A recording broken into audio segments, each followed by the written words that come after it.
오늘 주제는 고지서가 달러로 온다. 환율 1,500원, 그 다음은 진짜 얼마입니다. 상우님, 지금 시장이 1,500을 뚫고 올라섰잖아요. 시청자 입장에선 한마디로 불안합니다. 더 오르면 어디까지 보냐 이거죠. 달러 원 환율이 1,500원을 넘어선 이례적인 구간에서 과거에도 흐름이 항상 똑같지는 않았습니다. 역사적으로 1,500선 돌파가 세 차례뿐이었습니다. 1997년, 2008에서 2009년, 그리고 올해입니다. 세 차례밖에 없었다는 말, 이게 핵심이네요. 그럼 과거 사례로 보면 1,500 다음에 뭐가 나왔습니까? 2008년 말에 1,500선을 넘었을 때는 5거래일 동안만 1,500대를 넘나들고 한 달여 만에 1,300원대 근처로 내려갔습니다. 2009년에는 1,500 돌파 후 보름 만에 1,590원대까지 올라갔다가 한 달 만에 1,400원 선까지 내려왔습니다. 그러면 논리적으로는 다음이 1,400이나 1,300일 수도 있겠네요. 그런데 지금은 분위기가 다르잖아요. 유가가 배럴당 100달러를 넘었고 환율도 달러 강세도 붙어 있습니다. 상우님, 여기서 시장이 자꾸 착각하는 지점이 있습니까? 있습니다. 과거를 그대로 대입하면 안 됩니다. 지금은 환율만의 문제가 아니라 유가 충격이 동력입니다. 자료에서도 원인이 국제 유가 급등이라고 나옵니다.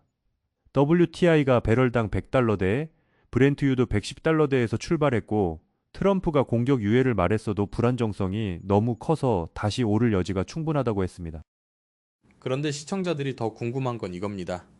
오늘 당장 고지서, 내일 물가, 그러면 환율이 1,500에서 바로 꺾일까요? 아니면 위로 더 가요? 저는 단정은 못합니다. 다만 시나리오는 선명합니다. 핵심은 두 가지입니다. 유가가 진정되는 속도, 그리고 그 진정이 인플레이션과 금리 경로를 어떻게 바꾸느냐입니다. 유가가 진정되면 내려간다. 당연하죠. 그런데 사람들이 걱정하는 건 유가가 쉽게 안 내려온다는 겁니다. 골드만삭스 전망도 있죠. 맞습니다. 자료에 따르면 유가가 내년 4분기까지도 배럴당 100달러 이상을 유지할 가능성을 언급했습니다. 또 호르무즈 해협 관련 불안정 때문에 시장에서는 세계 경제가 버틸 수 있는 한계가 앞으로 약 2주라는 관측도 나왔고 유가가 브렌트유 기준으로 배럴당 175달러까지 치솟을 수 있다는 시나리오도 보도됐습니다. 175달러요. 그럼 환율은 그냥 상상으로 끝이 아닙니다. 바로 숫자로 연결되겠죠? 상우님, 지금 위로 열려 있는 레벨은 어디까지 보세요? 상단은 열려 있습니다. 시장에서 언급되는 상단 시나리오가 있습니다. 예를 들어 환율 상단이 1,550원까지 높아질 수 있다는 전망, 그리고 1,600원까지도 열어둬야 한다는 코멘트가 같이 나옵니다. 다만 조건이 붙습니다. 전쟁이 단순히 잠깐 진정하고 끝나는 게 아니라 유가가 비싸게 유지되거나 불확실성이 오래가면 달러 수요가 지속됩니다. 그럼 반대로 아래로는요, 1,500에서 1,400까지 내려간다는 말도 나오는데요. 언제쯤 가능하다는 겁니까? 아래쪽 역시 조건부입니다.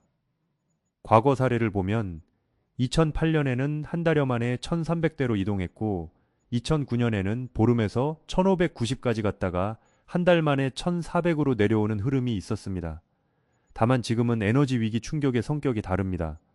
자료에도 미국 이스라엘과 이란 간 전쟁이 당장 끝나도 에너지 위기가 시장이 정상 궤도에 오르기까지 4개월이 더 걸릴 수 있다는 진단이 있었습니다.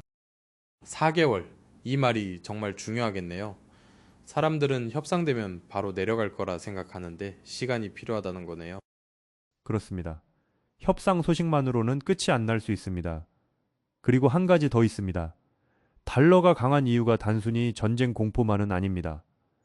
자료에서 달러 인덱스가 전쟁 전 90대 후반에서 99에서 100대로 뛰었다고 나옵니다. 이런 구간에서는 원화 약세 압력이 쉽게 꺾이지 않습니다. 시청자들이 이렇게 말합니다. 1,500까지 왔으면 이미 많이 왔으니 이제는 내려올 차례다. 이게 틀립니까? 그 말이 틀리다고 단정할 수는 없습니다. 그런데 저는 감정적으로 그 결론에 바로 가는 걸 경계합니다.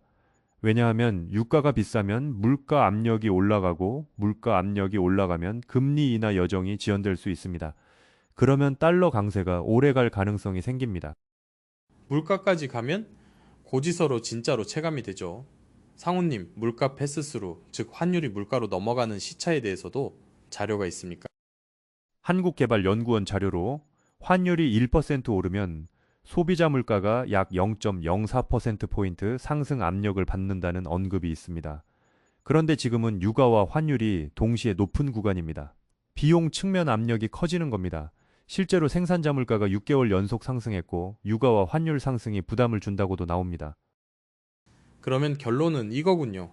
1500의 다음은 유가가 얼마나 빨리 안정되느냐와 금리 경로가 얼마나 바뀌느냐다. 그럼 상우님, 시청자들이 가장 듣고 싶은 한 줄 숫자 답을 주셔야 합니다. 저는 이렇게 물어보겠습니다.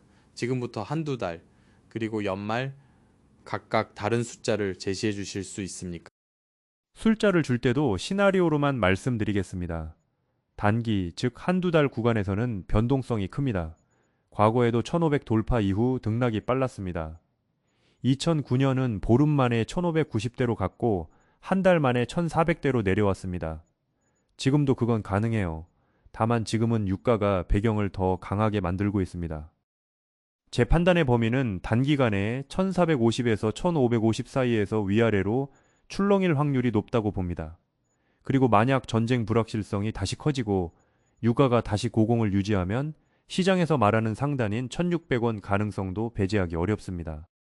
그게 시청자들이 제일 무서워하는 구간이죠. 네, 그래서 저는 시청자들이 지금 필요한 태도가 한 가지라고 봅니다. 내려오길 기다리되 상단 시나리오가 현실화될 때를 같이 상정해야 합니다. 특히 이란 사태가 예상보다 길어질 수 있다는 우려가 자료에 반복됩니다.